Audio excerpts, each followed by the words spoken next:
substance ou quatrain. Tout annonce d'un Dieu l'éternelle existence. On ne peut le comprendre, on ne peut l'ignorer. La voix de l'univers annonce sa puissance, et la voix de nos cœurs dit qu'il faut l'adorer. Mortels, tout est pour votre usage. Dieu vous comble de ses présents. Ah, si vous êtes son image, soyez comme lui bienfaisant. Père, de vos enfants guidez le premier âge, ne forcez point leur goût, mais dirigez leurs pas. Étudiez leurs mœurs, leurs talents, leur courage. On conduit la nature, on ne la change pas.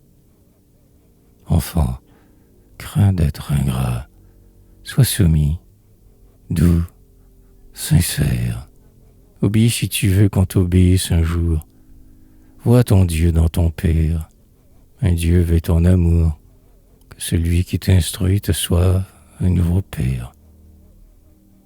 Qui s'élève trop s'avilit. De la vanité naît la honte. C'est par l'orgueil qu'on est petit. On est grand quand on le surmonte. Fuyez l'indolente paresse. Si la rouille attachée aux plus brillants métaux, l'honneur, le plaisir même, est le fils des travaux. Le mépris et l'ennui sont nés de la mollesse. Ayez de l'ordre en tout. La carrière est aisée quand la règle conduit Thémis, Phébus et Mars.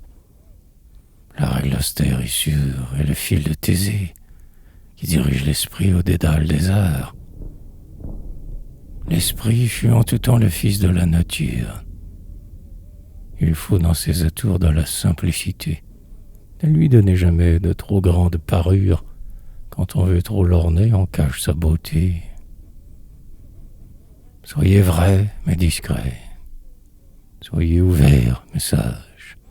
Et, sans la prodiguer, aimez la vérité. Cachez-la sans duplicité. Osez la dire avec courage. Réprimez tout emportement. On se nuit alors qu'on offense. Il noie son châtiment quand on croit hâter sa vengeance. La politesse est à l'esprit, ce que la grâce est au visage. De la bonté du cœur, elle est la douce image, et c'est la bonté qu'on chérit. Le premier des plaisirs et la plus belle gloire, c'est de prodiguer le bienfait. Si vous en répandez, perdez-en la mémoire. Si vous en recevez, publiez-le à jamais. La dispute est souvent funeste autant que vaine. À ces combats d'esprit, craignez de vous livrer. Que le flambeau divin qui doit vous éclairer ne soit pas en vos mains le flambeau de la haine. De l'émulation distinguez bien l'envie. L'une mène à la gloire et l'autre au déshonneur.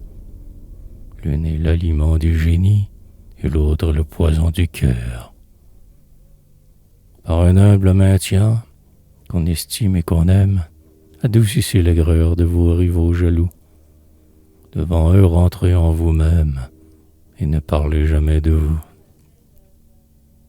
Toutes les passions s'éteignent avec l'âge. L'amour propre ne meurt jamais. Ce flatteur est tyran. Redoutez ses attraits et vivez avec lui sans être en esclavage.